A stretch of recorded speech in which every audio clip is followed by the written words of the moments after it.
This is Walt Disney World Today. Give us 5 minutes and we'll give you the world.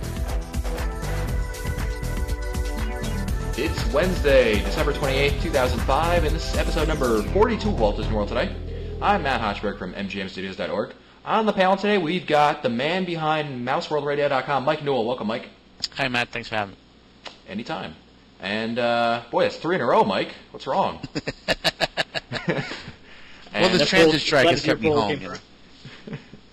Right, blame it on the transit strike. And we've also got Mike Scopa of MousePlanet.com. Welcome, Mike. For those who just can't believe that Mike Newell is here for the third time, I have one thing to say. Halt, unbeliever. The great movie ride. Yeah, from a theme park that you know very well, man. Yeah, I've been there a few times. And last but not least, we've got Len Testa, the co-author of The Unofficial Guide to Walt Disney World, which is online at touringplans.com. Welcome, Len. Hey, how's it going, Matt? Pretty good. It's Wednesday, and you know what that means. That's right. It's a question show. So if you'd like your questions answered, yes, you can feel the enthusiasm. No, we love our question shows, and we love getting your questions. So email us at questions@wdwtoday.com. Our first question is from Catherine Phillips, and she wants to know if there's a way to prepay in payments for her hotel stay at Walt Disney World. Depending on how early you book, yeah, you can definitely make payments for it. You have to do a one-night deposit initially, but then after that, sure. Yeah. Is it? Correct me if I'm wrong, Len. You have to put down the first night's deposit when you make the reservation. That's correct. And then between that and when you check in, you could conceivably make more payments at whatever rate you'd like. And there's no financing charges or anything like that. That's right. At the bottom of once you make your reservation, you're going to get a confirmation letter back from Walt Disney World Resorts, and at the bottom of that is a little form that you can detach. It's like a payment stub, like for your mortgage or your car payment, and it'll give you an address to send to with your reservation number, and it'll tell you who to make checks out to. And it'll give you an address to do.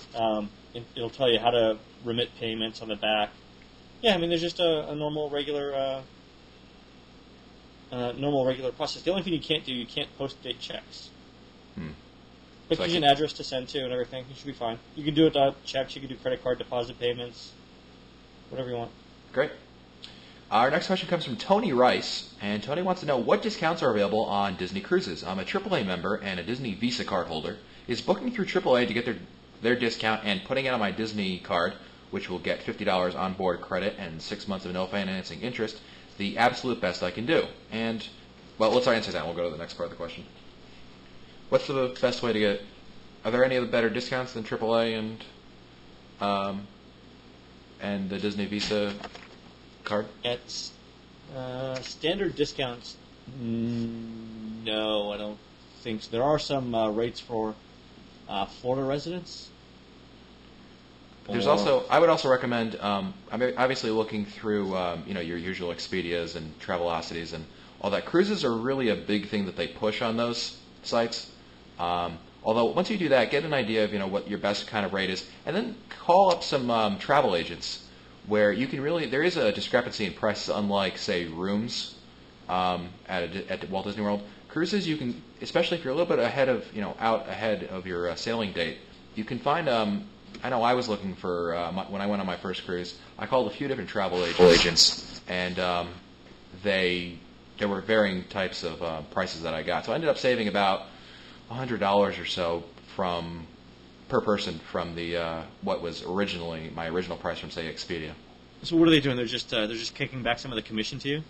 That may be the how they do it. A lot of them also buy blocks and things like that. That's how Expedia works. So I don't know how they do it, but I don't question it. And definitely look at Mouse Savers. Mouse Savers is going to have a whole section on Disney cruises. That's great. That's right. I'll put a link in the show notes. And Tony also wants to know: do prices go up or down the closer you get to a sailing date?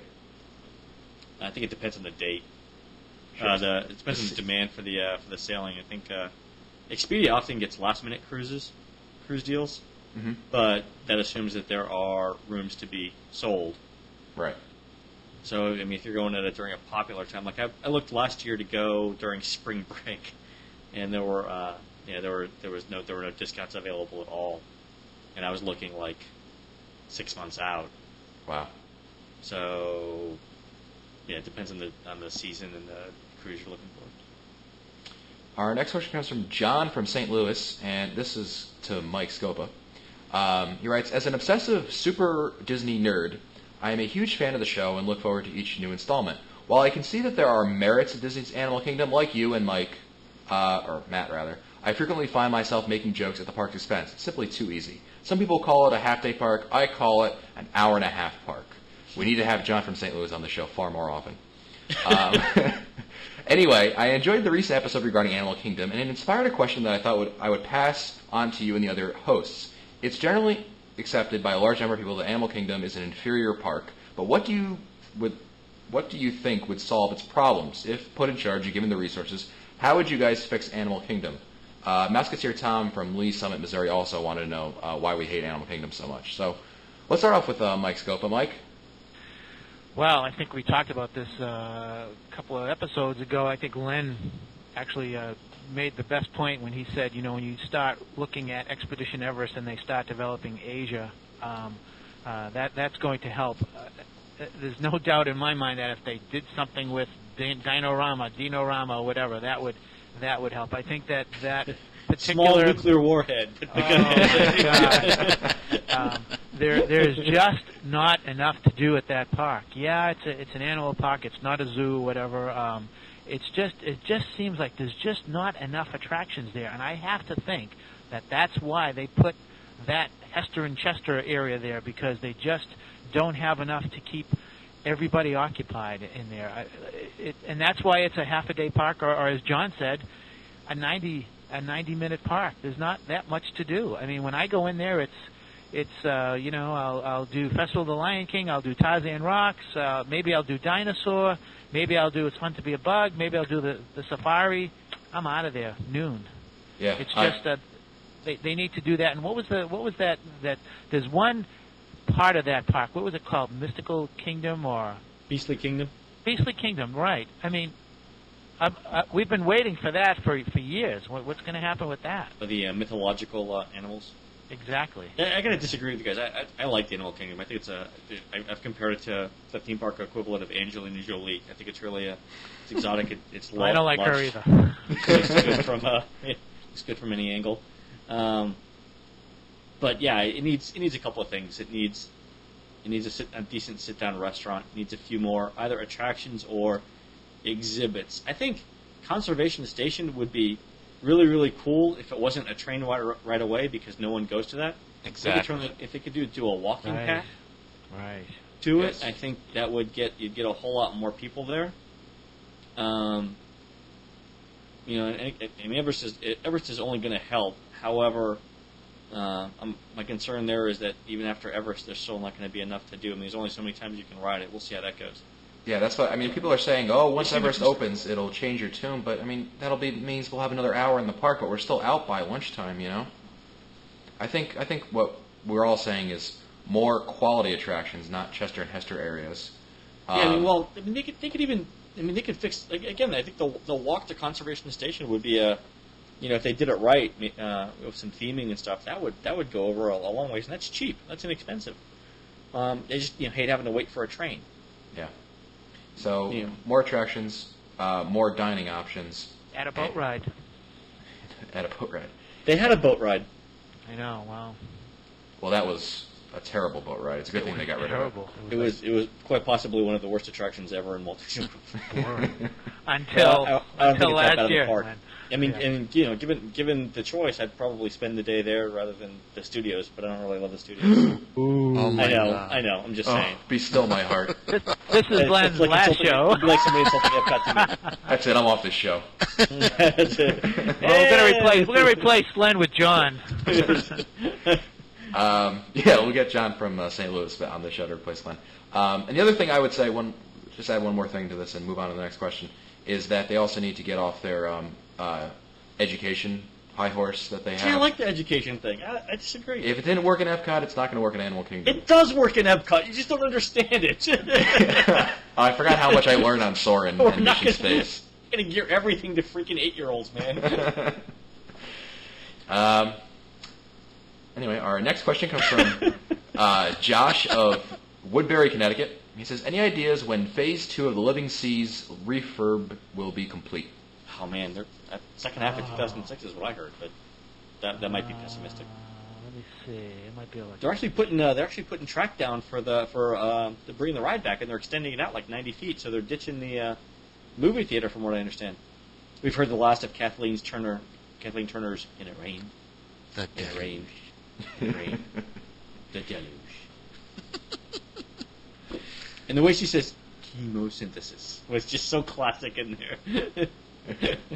Which can also be heard on Mouseware Radio too. Thank you. That's a plug. Nice plug. What is it? Something.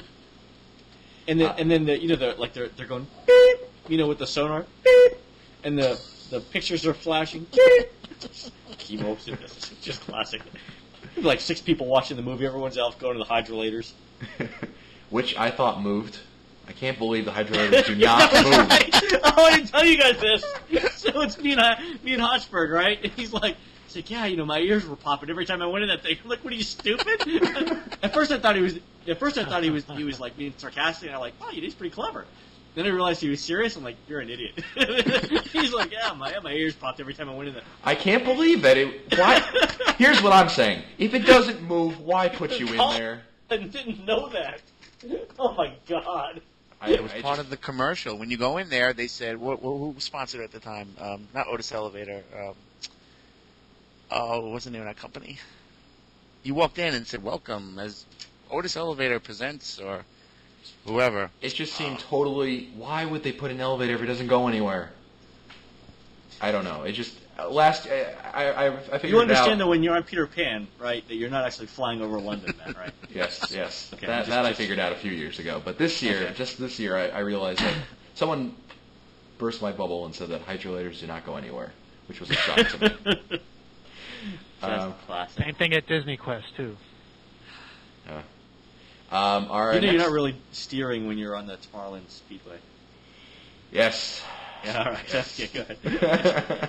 I feel the need to check now. Go ahead. Yeah. Our next question comes from Mario of Corpus Christi, Texas. Mario writes, we were planning a visit to Walt Disney World in June or July of 2006 and was wondering what is the most cost-effective way to stay at 2 resorts in a 7-night stay. Is it viewed as 2 separate trips, therefore priced accordingly? And if it is there a way around that? Thanks for answering my question. Len, I think since you stay at about a resort every 20 minutes. Resort. Yeah. If they would do it by the hour, baby, I'd rent by the hour. Well, okay. First, hello to all my people out in Corpus Christi. I love Corpus Christi. It's a great little town. It's the trick here, Mario, is that if your stay is spanning seasons, like Disney has a value season, a peak season, you want to ensure that you check in during the season that it has the lowest rate, because that will be the rate that's in effect for your entire stay. So, for example, if you're checking in, if you have the choice of checking in on like a Monday or a Tuesday, and on Monday the rate is $80 a night, let's say, and on Tuesday the rate is $70 a night, then make 2 different reservations and stay 1 night on Monday and then recheck in again on Tuesday to get the lower rate, because Disney is going to book your entire stay at the rate that was in effect when you check in. That so if you're staying correct. at 2 different resorts too, you also want to split that up so that it's cost effective. And this is where a travel agent is going to help you out with making all the different combinations. Yeah, Len, you've used Sue Pizzatoro of Smart World Vacations quite a bit, haven't you? Yeah, and there are a couple of good ones. Sue Ellen from Dreams Unlimited is really good. Misty Schneider. Right. I like Our Laughing Place Travel. Francine, who works over there, has been quite helpful to me over the years. Yeah, I've also used Mouseketeer Vacations. But they're all good. But anyway, what they'll do is they know the schedules, Mario, so they'll be able to tell you if you check in and check out on this day, you might be able to save a couple of bucks. That's definitely actually what Len said. I actually did that this past summer. I stayed for 2 weeks, and I wanted to break it up between Pop Century, big surprise, and Who'd have thunk it? Who'd have thunk it? And Port Orleans French Quarter. And what I did is I made sure that when I left Port Orleans to check in the French Quarter that I checked in like the last night of value season, so I got those 9 days at the value season rate. Great. Definitely way to go. But yeah, Mario, definitely check with a travel agent on that. Otherwise, be prepared to spend a lot of time on the phone with Walt Disney World Central reservations. Right. And we've got time for one more question, and this is going to be for Mike Scopa again. Don't worry, Mike, it's not about Animal Kingdom this time.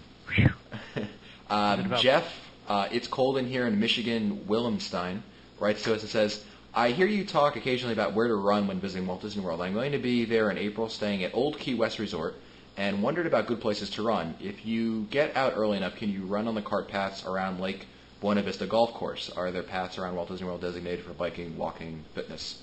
Mike, you've ran all over Walt Disney World. Where are you allowed to run all around Disney World?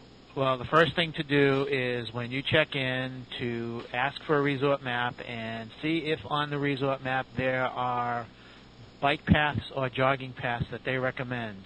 The ones that you will see on the resort will be the safest areas to run in. I'm not going to say that I always run in the safest areas because sometimes it's very boring to see the same thing over and over again. But I would check with the resort map, and I would even ask at the front desk.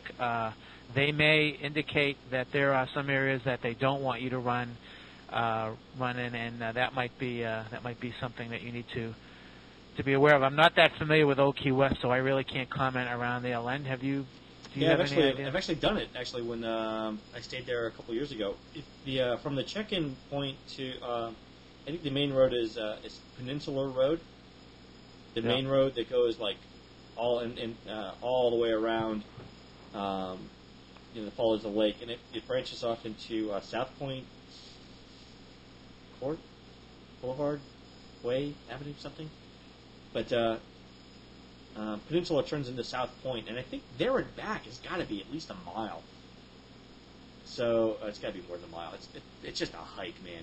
So there and back, I think would be plenty for you. You want to avoid like the cul-de-sacs and stuff like that because some of them are narrow and there are like roundabouts and stuff, and people kind of take those a little bit faster, I think, than maybe they should. But I think on the main road, you'd be absolutely fine. And I would start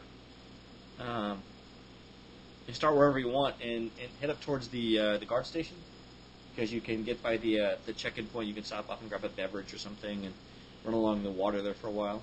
It's definitely doable. I think that might be more fun for you than the golf course. When I ran the golf course, it's humid and it's wet. Neither of which you really, really like. Because they're usually running the sprinklers around the golf course. Yeah, I was just about to ask if the sprinklers would be there. Yeah, sprinklers are there, or they're mowing, or it was really humid. It wasn't unpleasant, but it was just wet. You running on the grassland? No. I ran on the paths, but because of the grass and everything, I guess the humidity in the morning or the dew. Yeah.